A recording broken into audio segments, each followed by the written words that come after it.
네, 오늘 말씀은 7계명은 무엇입니까? 라는 말씀을 가지고 말씀을 나누도록 하겠습니다. 우리 지난주는 6계명이었죠? 자, 6계명은 뭐였죠?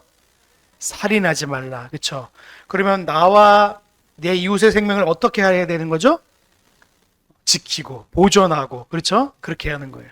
근데 10계명의 맨 밑바탕에 있는 베이스가 뭐냐면 하나님을 사랑하는 것, 사랑과 이웃을 사랑하는 마음으로 늘 지키는 거예요. 우리가 이 10계명의 내용들을 잘못 이해하면 어떤 식으로 해석하게 되냐면 율법주의적 해석으로 가는 거예요. 그러니까 우리가 예배를 드림에 있어서 굉장히 중요한 요소가 뭐냐면 하나님의 말씀을 내 가치 기준으로 떨어뜨려 보면 그냥 율법적 기준으로 굉장히 해석할 때가 굉장히 많아요. 그래서 내가 뭐 살인하지 말라니까 살인하지 않았으니까 나도 괜찮아 정도로 여겨지거든요. 근데 우리가 하나님의 말씀을 잘 보면요. 가장 밑바탕에 있는, 그러니까 베이스에 있는 하나님의 사랑과 이웃 사랑의 기준을 가지고 그 이웃들을 돌아보고 살펴보는 거예요. 그러니까 제가 10계명을 해석할 때 분명한 가치 기준에 따라서 우리가 10계명을 해석하지 않으면 우리가 굉장히 모호한 태도로 10계명을 바라볼 수밖에 없는 거예요. 자, 우리 7계명이 뭐죠? 다시 한번 7계명 같이 볼까요? 시작. 간음하지 말라며. 우리가 남자분들은 여기에 안 걸리는 사람들이 없어요. 여자분도 물론 있겠지만은 남녀를 통틀어서 여기에 안 걸리는 사람이 없습니다.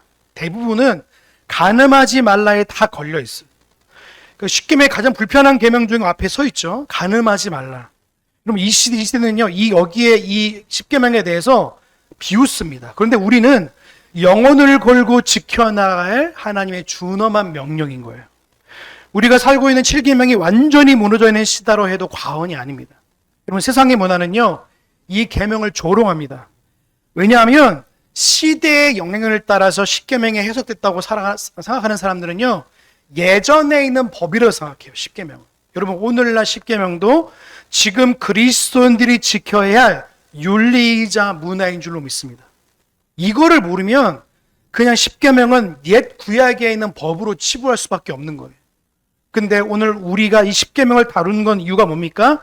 이걸 하나님께서 지금 오늘날도 제3의 용도로 우리가 지켜나갈 하나님의 도덕법으로 이것을 지켜나가는 거예요. 이걸 지키지 않으면 깊숙이 7계명에 대한 부분을 우리가 생각하지 않는다면요, 영적인 간음에 벌어질 수 있어요. 우리가 육적인 간음도 있지만 영적인 간음도 있어요. 그게 뭐냐면 종교 통합주의, 잘못된 교리, 잘못된 이단의 사상들이 교회에 들어오는 것도 영적 간음이에요. 육적인 간음도 중요하지만 영적인 간음도 우리가 분명히 주의해서 살펴봐야 되는 것입니다. 여러분, 시대는 변하고 세상의 가치관은 아무리 달라져도 하나님의 말씀은 변하지 않습니다. 그렇기 때문에 그 말씀을 따라가는 거예요. 자, 오늘 이 설교를 통해서 이 계명이 어디에 뿌리를 두고 있는지 하나님의 질서 안에서 살펴볼 것입니다. 우리가 이 계명을 어렸을 때 얼마나 준엄한지 오늘날 우리 시대와 교회가 맞이한 위기가 무엇인지 우리 직시하게 될 거예요. 그리고 마지막 이 계명이 단순히 육체의 문제를 넘어서 영적인 순결까지 요구하는 깊은 의미를 깨닫게 되면요, 이 무너진 시대 속에서 하나님의 거룩한 백성으로 어떻게 살아갈지를 결단하는 시간 되시길 주의 이름으로 소망합니다. 여러분, 첫 번째 7계명의 권위는 뭐냐면 인간 사회의 결이나 합의가 아니라, 시대적 문화가 아니라 그 근원이 뭡니까? 이 세상을 설계하시고 창조하신 하나님의 질서 안에 있다는 거예요. 이 계명을 지켜야 하는 가장 근본적인 이유가 무엇이냐면 하나님께서 세상을 아름답게 만드신 본래 설계대에 포함된 핵심 원리이기 때문에 그런 거예요. 여러분, 성경의 창세기 첫 장을 열면 뭐가 나오죠? 하나님께서 아담을 창조하시고 그가 혼자 있는 것을 좋게 여기지 않게 여기사 그 갈빗대를 취하셔서 하와를 만드신 거예요. 이거는 한 남자와 한 여자를 만나서 한 몸을 이루기 위해서 가정을 세우셨다는 거예요. 이것이 바로 하나님께서 제정하신 결혼 제도의 시작이자 7계명에 지키고자 하는 거룩한 울타리의 기초인 겁니다. 그래서 하나님께서 이 부부라는 관계 안에서 성이라는 특별한 선물을 두 가지 목적을 허락하셨습니다. 첫 번째 목적이 뭐냐면 생육의 축복입니다. 뭐라고요? 생육의 축복이에요. 말하자면 하나님께서 부부에게 가정을 이루도록 하셔서 자녀를 출산하는 거룩한 통로로 성을 허락하셨습니다. 근데 오늘날 이 성이 어떻게 하냐면 그 이기적인 유전자라는 책을 쓴 아실 거예요. 그 사람은 어떻게 말하냐면 우리를 하나의 유전자가 통하는 통로로 여겼어요. 우리를 그냥 하나의 유기체적 물질로 여겼단 말이죠. 그런데 우리는요 한 세대를 건너서 유전자를 옮기는 정도의 개체가 아니에요. 우리는 하나님의 형상을 닮은 거룩한 하나님의 사람들이 한 가정을 이루어서 또 다른 자녀를 생육하고 그들을 통하여 하나님의 가정들이 이루어가고 대대손으로 내려가는 거예요. 이게 하나님이 허락하신 축복의 가정들이 이어져 가는 하나님의 창조 사역에 동참하는 영광스러운 일인 줄로 믿습니다. 여러분 세상은요 이 결혼 제도를 어떻게 말하죠? 해도 되고 안 해도 돼요. 그렇죠? 생각해 보세요. 세상에서 결혼을 막 이렇게 장려합니까? 장려하지 않습니까? 물론 장려하죠. 왜냐하면 이제 출산율이 떨어지니까 조금 올라왔대요. 그래도 1.7인가는 올라왔대요. 그런데 지금도 그 밑에 하얀 곡선을 내리고 있어요. 여러분 요즘 시대상도 그렇지만 여러 가지 이제 이유를 댑니다. 우리 가정이 여러분서 요즘 시대가 사포 시대라고 합니다. 다 포기하는 거죠. 연애도 포기하고 결혼도 포기하고 왜 먹고 살기가 힘든데 굳이 자녀를 낳아서 그 자녀도 힘들게 할 필요성이 있느냐는 그 가치관이 있어요. 젊은 사람들 앞에는. 근데 우리는 문화적 가치에 따라 성경을 바라보고 가정을 바라보는 사람들이 아니에요. 우리는 하나님이 세우신 질서를 따라 그 질서가 가장 성경적이고 진리이기 때문에 그것을 따라가는 사람들로 믿습니다. 그래서 이 7계명은 단순히 이 가정을 출산의 도구로서 하나님 사용하지 않았어요. 두 번째 목적이 뭔지 아십니까? 부부의 즐거움입니다. 뭐라고요? 부부의 즐거움. 성은요 단순히 출산의 도구가 아니라 하나님께서 부부 사이의 친밀한 연합과 친밀함을 통해서 그리스도께서 교회를 사랑하시고 교회가 그리스도를 사랑하는 것 같이 유기체적 하나님의 사랑의 공동체를 펼쳐낼 수 있는 것이 뭡니까? 가정이란 공동체인 거예요. 이게 얼마나 복된 가정인지 모르겠어요. 근데 이 가정을요 세상의 가치로 생각하면 어떻게 말하냐면 여자와 여자가 결혼하고 남자와 남자가 결혼해도 이것이 마치 축복된 가정을 하는. 그러면 그 자녀를 어떻게 할 거예요? 그러면 또 이런 문제가 생기는 거예요. 그러면 또 이렇게 생각하는 거죠. 우리 입양하면 돼. 그러면 그 입양한 아이가 나중에 커서 그 잘못된 가정을 보면서 어떻게 생각할까요? 우리 엄마가 누구야? 그러면 네가 엄마 할래? 내가 엄마 할래? 이렇게 되는 거예요. 하나님이 세우신 분명한 가치와 질서가 무너지면 누가 하나님이 주신 질서인지를 혼동하게 될 수밖에 없는 거예요. 여러분 5계명이 뭐였죠? 까먹으시면 안 돼요. 5계명은 부모를 공경합니다. 근데 그 부모를 공경하면 안에 있는 질서가 뭐라고 말씀드렸어요? 하나님의 권위와 질서입니다. 하나님이 세우신 권위와 질서를 세우셨기 때문에 생명이라는 것이 질서 있게 유지되는 거고 그 생명의 질서를 잘 지키게 되면 하나님의 거룩한 질서의 창조조의 근원적인 가정들을 잘 이루어 나갈 수 있는 거예요. 그래서 이 부부가 같이 있다는 건 뭡니까? 생육의 축복과 부부의 즐거움이 부부 사이라는 창조적 질서 안에서 거룩하고 아름답다는 사실을 말씀할 수 있는 거예요. 여러분 이 질서를 벗어난 모든 성적인 관계는 하나님의 설계를 파괴하는 행동인 거예요. 제가 오전 예배 때 말씀드렸죠. 은혜의 경계를 지키라고 했습니까? 벗어나라고 말씀드렸습니까? 지키라고 했어요. 그 은혜의 경계가 뭐죠? 가정, 기업, 자녀라는 관계. 이 자녀 안에서 하나님이 울타리라는 것을 치셔서 이것을 하나님께서 보존하시고 함께 하셔서 이걸 통해서 하나님께서 이 가정을, 이 기업을, 이 자녀를 하나님의 거룩한 자녀로, 거룩한 기업으로, 거룩한 사업, 하나님 기뻐하시는 은혜로 이것들을 이루어 나가시는 거예요. 근데 이 설계도가 지금 무너지는 거예요. 그래서 여러분 간통죄도 지금 없어졌죠. 간통죄도 이제는 죄가 아니에요.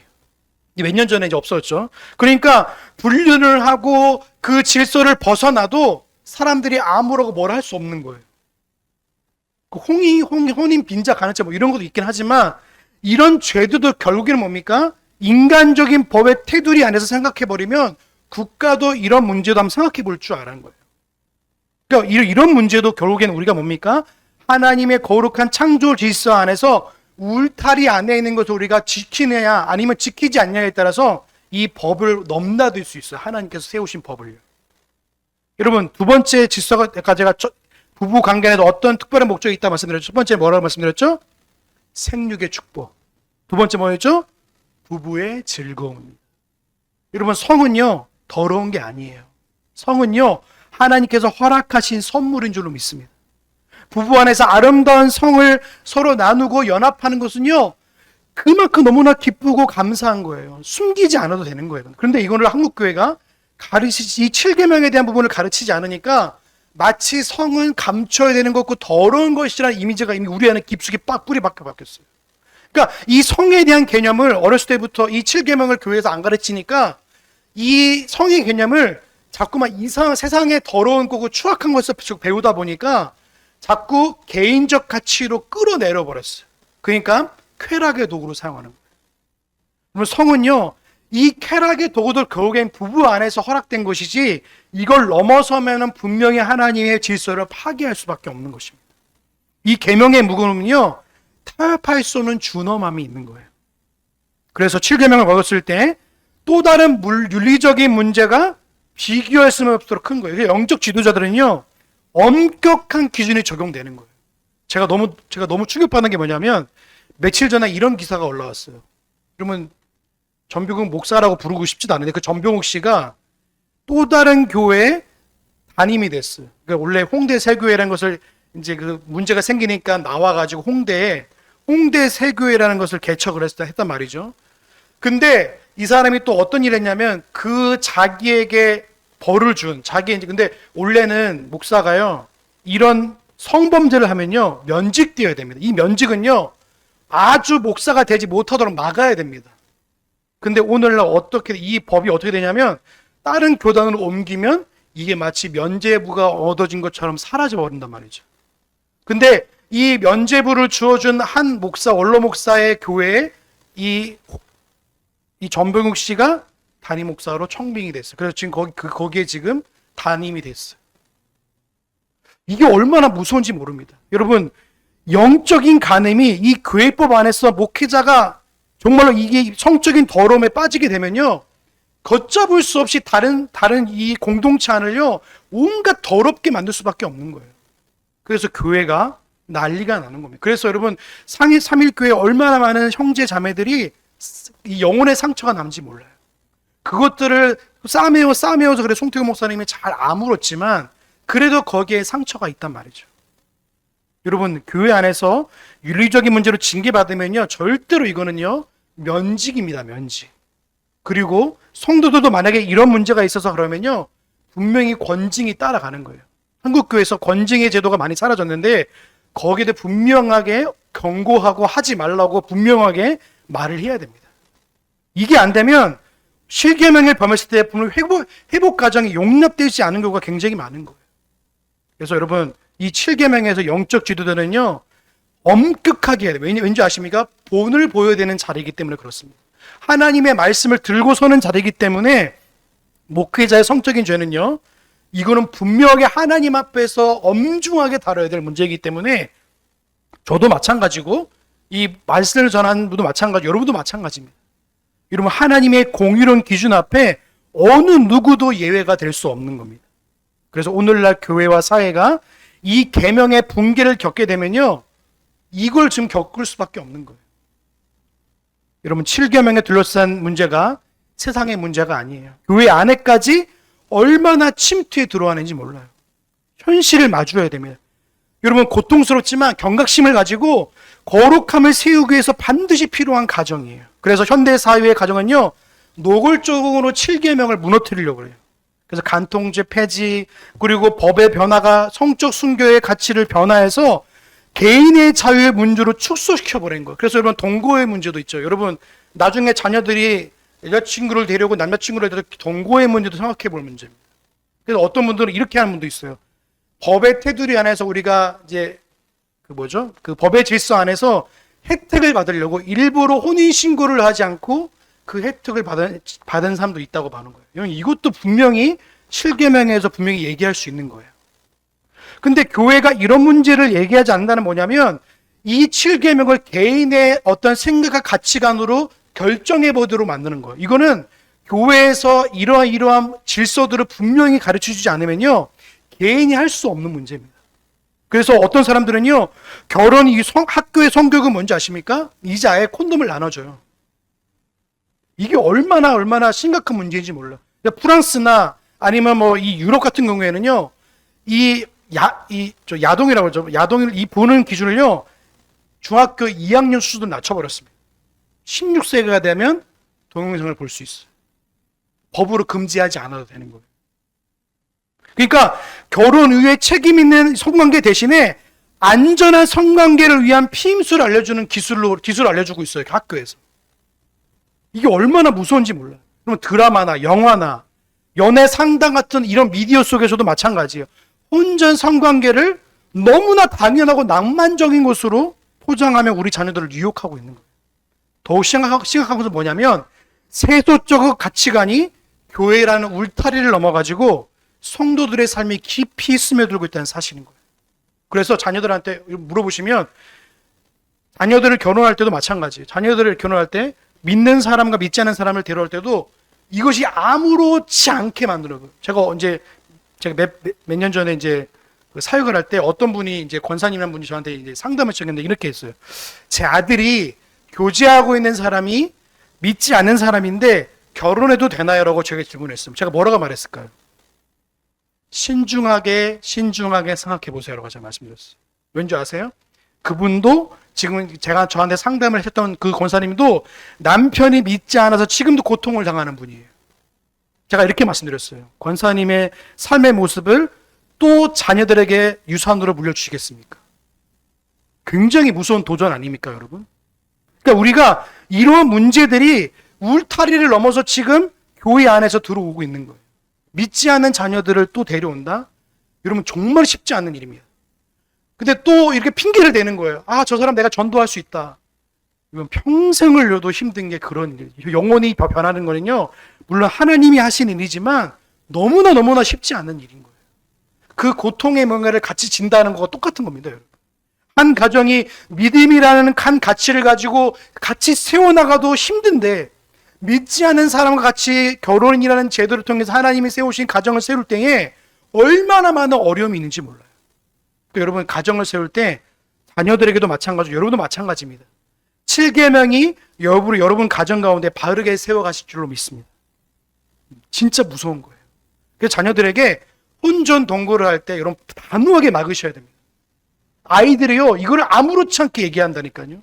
사귈 때도 아빠 우리 1년만 6개월만 살아보고 결혼할게. 이게 트렌드가 돼버렸습니다. 여러분 제가 계속 말씀드리지만 문화는요, 기독교 문화는요, 잘못된 트렌드가 들어오면요 막을 수가 없습니다. 한번 들어오면요 막을 수가 없어요. 청년들의 고민이 뭔지 아십니까? 믿지 않은 연인이 지속적으로 잠자리를 요구받는 청년이 찾아와서 상담을 요청하는 거예요.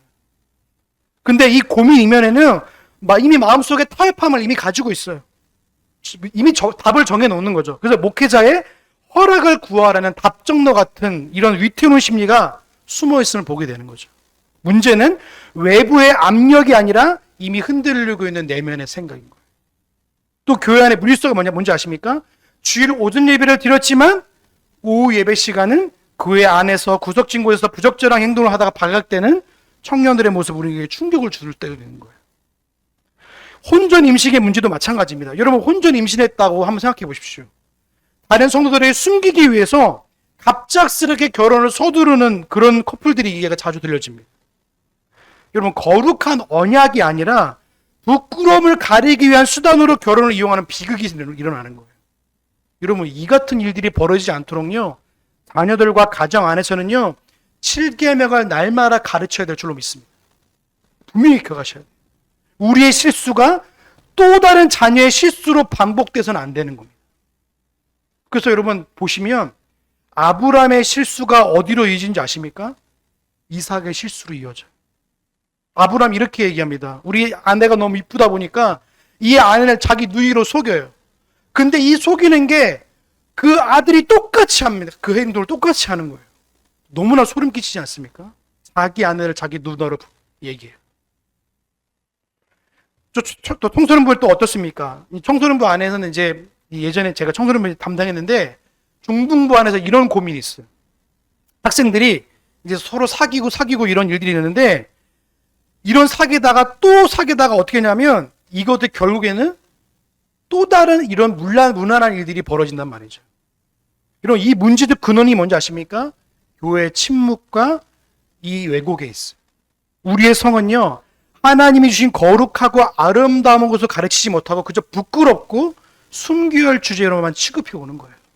우리의 침묵과 성을 죄악시하는 태도가 거룩한 진리의 공백을 만드는 거예요. 그래서 그 빈자리를 세상의 음란한 가치관들이 빠르게 채워버립니다. 그러나 이 계명은 단순히 육체적 순교를 넘어서 우리의 영적인 삶까지 아우르는 더 깊은 차원의 의미를 담고 있는 거예요.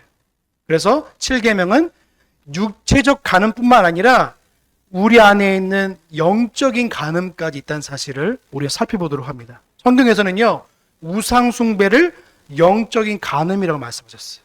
그래서 하나님께서 가나안 땅에 들어가면서 네가 바알과 아세라를 섬기지 말라라고 말씀하신 것은 단순히 우상 숭배 문제뿐만 아니라 거기 안에 담긴 거기 하나님이 우리의 자녀와 아버지의 관계뿐만 아니라 그 신랑과 신부의 관계까지도 얽혀 있는 거예요. 그러니까 영적인 간음 때문에 성적인 타락이 같이 오는 거예요. 영적인 타락이 벌어지잖아요. 그러면 육적인 타락은 자연스럽게 이루어지는 거예요. 그래서 서로 긴밀하게 얽혀 있습니다. 이스라엘의 백성이 시내산 안에서 금송아지를 만들고 춤추었던 섬겼던 사건 한번 생각해 보십시오. 마땅히 섬겨야 유일신 하나님 대신에 다른 우상을 마음에 드는 행위나 그것이 바로 하나님의 언약을 깨트리는 영적인 간음인 거예요. 성경시대 우상들은요, 대부분 심각한 윤리의 타락을 동반했습니다. 하나님을 버리는 영적 간음은요, 필연적으로 모든 도덕적 경계를 붕괴시키고 특별히 성적인 타락으로 바로 이어져 버렸어요. 이 두 개가 별개가 아닙니다. 영적인 타락은 반드시 육적 타락으로 연결되어지는 거예요. 하나의 뿌리에서 나온 두 가지 열매인 겁니다. 이런 영적인 간음은 오늘날 우리의 삶 속에도 교묘한 형태로 나타나게 되는 거예요. 첫 번째가 뭐냐면 종교적 혼합주의입니다. 여러분, 일본 선교의 어려움 중 하나가 뭔지 아십니까? 사람들이 예수 그리스도를 믿겠다고 하면서도 집에 여러 가지 다른 신들을 모셔놓고 십자가를 또 하나의 장식품으로 걸어두는 거예요.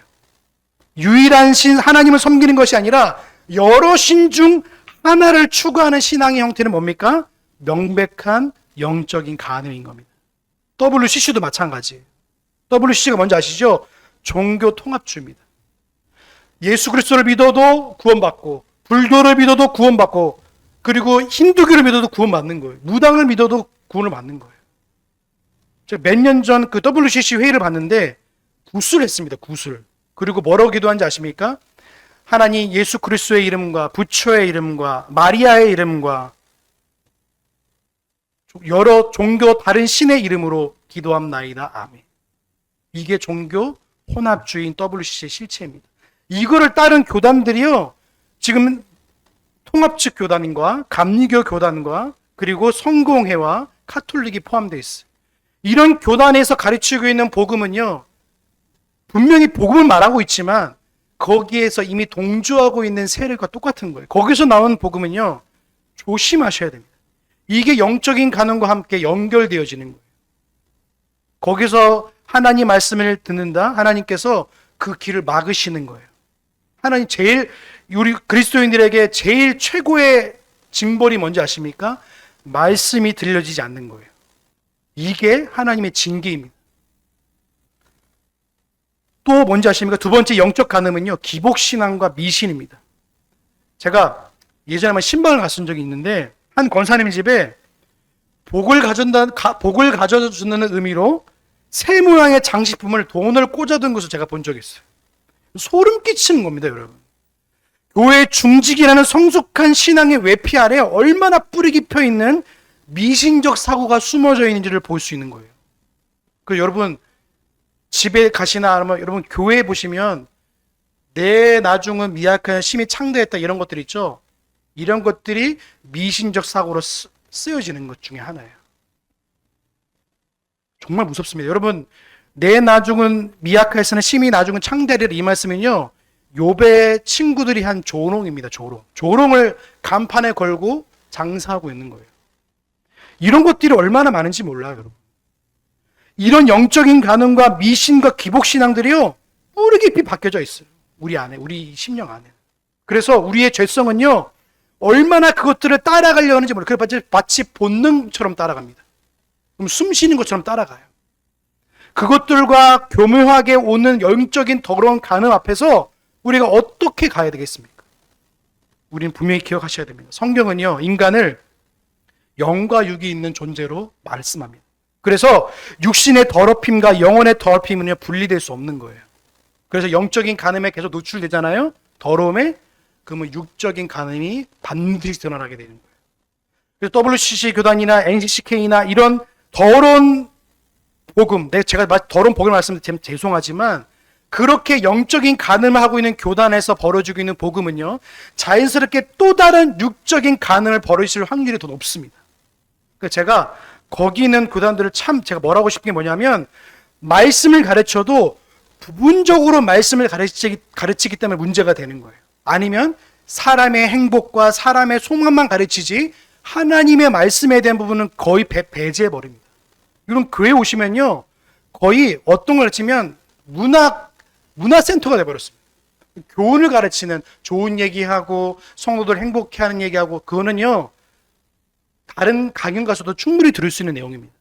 교회는요 하나님의 말씀을 가르치는 곳이지 문화 강연하는 곳이 아닙니다. 근데 많은 교회들이 문화 강연하는 곳으로 바뀌고 있어요. 성도들 행복해 해주려는 그 미묘한 영적 간압 앞에 놓여 놓은지도 모르고 그걸 하고 있는 거예요. 둘 다 하나님 앞에 심각한 죄입니다. 육체적 간음이 배우자와 언약을 깨뜨리는 행위듯이 영적인 간음은 하나님의 언약을 깨뜨리는 행동인 거예요. 결국 이 두 가지는 하나님의 거룩한 관계를 파괴하는 동시에 동일한 뿌리에서 나오는 거예요. 이처럼 포괄적인 6, 7계명을 깨닫게 되면요 우리는 이제 이 계명을 어떻게 우리 삶을 살아낼지를 결단을 해야 되는 것입니다.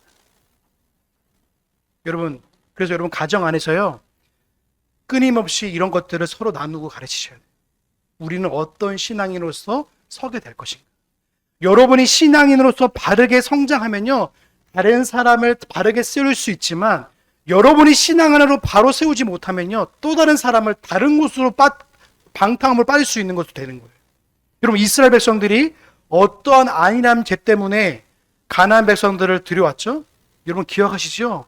여부수 족속과 게셀 족속과 가나안 족속을 이스라엘 백성들이 쫓아냈나요? 가만두었나요? 가만뒀어요. 그러니까 나중에 보시면 그 결과들이 사사기에서부터 분명히 드러나기 시작해요. 그 후손들이 나중에는 그 족속들과 결혼하기 시작했고 그 족속들이 같이 숭배하고 바라봤던 그 우상들을 숭배하기 시작하는 거예요. 하나님을 알지 못한 세대가 일어나기 시작하는 거예요. 이게 영적인 간음의 결과입니다. 여러분 7계명은요 하나님의 질서에 근거한 절대적인 명령이며 육체적인 순결과 영적인 순결 모두를 요구하는 준엄한 개념인 거예요. 이 거룩한 계명이 오늘날 세상 문화와 교회 안에 무너진 현실 속에서 얼마나 심각한 위협을 받고 있는지를 확인하는 거예요. 여러분 우리가 어떠한 곳을 가든지요 세상적 문화를요 선별적으로 받으셔야 돼요. 세상 문화는요 더러운 것도 있지만 그래도 받을 만한 것도 있습니다. 근데 모두 다 더럽다고 말하면요 그럼 어디로 가냐면 수도원주의로 가는 거예요. 배타적으로 다 받으시면 안 돼요. 그리고 모두 다 수용해서도 안 돼요.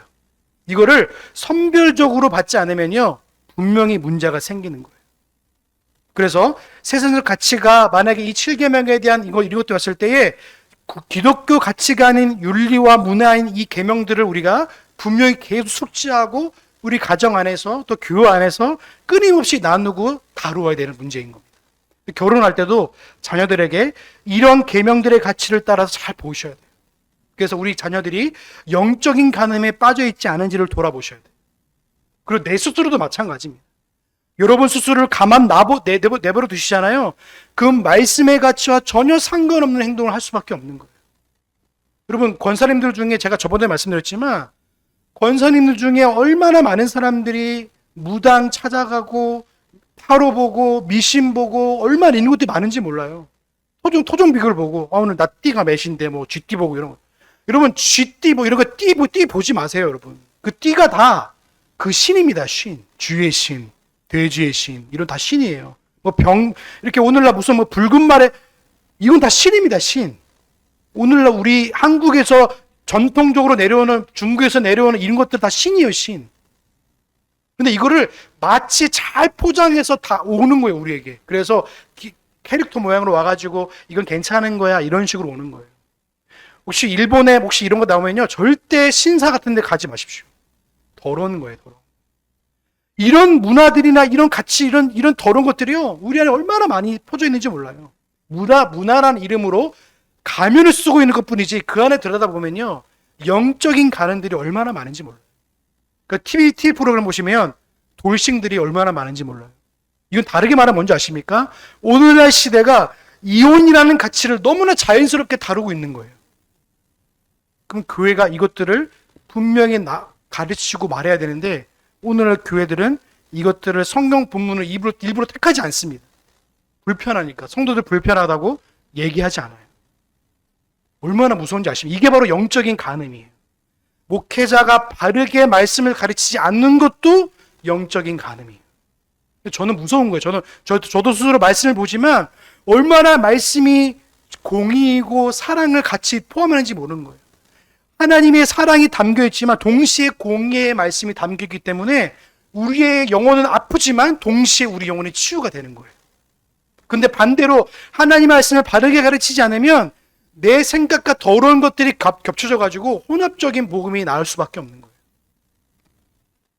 여러분, 우리가 연인 관계 안에서 또 청년들이나 또 우리 청소년들 앞에 있지만 스스로 절제할 수 있는 선을 하나님의 도우심을 구할 수밖에 없는 거예요. 여러분 죄악을 통제할 수 없다고 제가 말씀드렸죠. 죄는 통제할 수 없어요. 그래서 내 스스로가 날마다 하나님 앞에서 기도하고 동시에 스스로 선을 그어야 됩니다. 그래서 데이트할 때는 어느 정도 이렇게 선을 그으셔야 돼요. 이걸 긋지 않으면요 선을 긋지 않으면 어느 순간 그 선을 넘어가고 있는 우리의 모습을 보게 되는 거예요. 본성적인 욕구를 참기 어렵다면 차라리 빨리 성경 결혼하라고 말합니다. 죄를 짓는 것보다 하나님의 방법 안에서 가정을 이루는 것이 더 낫다고 말씀하고 있는 거예요. 또 어떤 분들은 이렇게 말하는 사람도 있어요. 바울도 독신의 은사를 받았는데 우리도 결혼 안 하면 되지 않겠습니다 라고 이렇게 합리화로 말씀하지만 바울은 하나님의 복음을 전하기 위해 특별히 그에게 사도적 은사로 주신 것이지 이걸 함부로 독신의 은사라는 이름을 가지고 사용하시면 안 되는 거예요. 독신의 은사는 사도 바울이 물론 말해요. 그걸 할 수 있으면 좋겠지만 권하지 않는다고 말하고 있어요. 여러분, 가정을 이루는 것이 하나님의 세우신 질서에 들어가는 것인 줄로 믿습니다. 꼭 기억하십시오. 세 번째로 이성교제할 때 신앙의 문제를 흔들리지 않도록 가급적 믿음이 확고한 사람들끼리 만나셔야 돼요. 이건 차별이 아니라 서로의 믿음을 지켜주게 하기 때문에 거룩한 가정을 세워나가기 때문에 현실적으로 아주 지혜로운 조언이고 동시에 또 제가 더 조언을 드리자면 같은 신앙을 하는 사람들끼리 만나셔야 됩니다. 만약에 이 사람은 카톨릭 신앙이고 아니면 이 사람은 성공의 신앙이고 이 사람은 감리교 신앙이고 이 사람은 침례교 신앙이고 이 사람은 개혁주의 신앙인데 만나면요 반드시 싸움이 납니다. 어떤 분을 만나봤는데요. 이분이 맨날 싸우시는 거예요. 한 분은 신비주의적 신앙을 가지고 어렸을 때부터 사는 사람이고 어떤 사람은 철저하게 개혁 신앙을 가지고 사는 사람인데 매번 싸우는 거예요. 이 사람은 나는 오늘 교회에서 기도했는데 하나님 이런 음성을 주셨다라면 이 사람은 그게 무슨 말씀이냐고 말하고 계속 싸우게 되는 거예요. 그러니까 같은 신앙의 색깔을 같이 세워나가는 거 굉장히 중요합니다. 이게 어긋나잖아요. 가정에 불협화음이 날 수밖에 없는 거예요. 여러분, 성도 여러분, 우리의 모든 궁극적인 목표가 뭡니까? 단순히 죄를 피하는 소극적인 삶을 넘어서 하나님 앞에서 거룩한 백성으로 살아가는 적극적인 삶을 살아가는 거예요. 언제나 하나님 앞에서 코람되어의 삶을 살아가는 거예요. 우리가 음란하고 패역한 시대에 살고 있지만 이 거룩함을 지켜나가는 것은요, 마치 연어가 다시 자기의 고향을 찾아오려는 것과 똑같은 거예요. 거대한 이 음란하고 더럽고 패역한 시대를 거꾸로 거슬러 올라가기 때문에 저항을 받을 수밖에 없는 겁니다. 저항을 받을 수밖에 없어요. 근데 그 저항 앞에 그냥 가만히 서 있거나 물러서는 게 아니라 그 저항을 단호하게 받고 넘어서야 되는 겁니다. 여러분, 한 주간 동안 살아가시면서 이 7계명을 잘 기억하십시오. 하나님 앞에서 내가 혹시 영적인 간음을 하고 있지 않은지, 그것이 다시 또 다른 육적인 간음으로 넘어서고 있지 않은지를 돌아보면서 한 주간도 하나님의 거룩한 백성답게 영적인 간음이 아니라 순결한 신부로 하나님의 거룩한 사람으로 살아가는 저와 여러분의 삶이 되시길 주의 이름으로 소망합니다. 기도하겠습니다. 사랑의 하나님, 감사합니다. 우리를 사랑하여 주시어서 이렇게 7계명을 통하여서 거룩한 백성으로 살아가는 것을 말씀을 나누었습니다. 아버지 하나님, 우리가 육적인 간음이나 영적인 간음이 한 뿌리에서 나왔다는 사실을 나누었습니다. 아버지 하나님, 우리의 심령이, 우리의 마음이 나뉘어지지 않게 하시고 주님과 연합한 그리스도의 한몸됨을 잃어버리지 않게 하셔서 내가 곧 죄를 지면 또 다른 지체가 그런 영향을 받는다는 사실을 기억하게 하셔서 내 마음과 내 생각, 내 뜻을 다하여 하나님을 사랑하며 순결한 신부로서 하나님의 거룩한 성도로 살아가는 한 주간의 삶이 될 수 있도록 은혜를 더하여 주시옵소서. 영적인 간음이 넘쳐나는 시대입니다. 하나님, 우리 성도들의 생각과 마음을 지켜주시고 하나님, 죄를 범하고자 하는 마음들이 불쑥불쑥 올라올 때마다 성령 하나님, 그것을 통제할 수 있도록 힘을 주시고 능력을 주셔서 아버지 하나님, 그것에 넘어지고 자로나 우러나 치우치지 않게 하여 주셔서 하나님 말씀을 바르게 따라가게 하시고 힘을 주시어서 하나님 앞에 거룩한 백성으로 살아갈 수 있도록 은혜를 더하여 주시옵소서. 감사 영광 올려드리오며 우리의 구원의 소망 되신 예수님의 이름으로 감사하며 기도하옵나이다.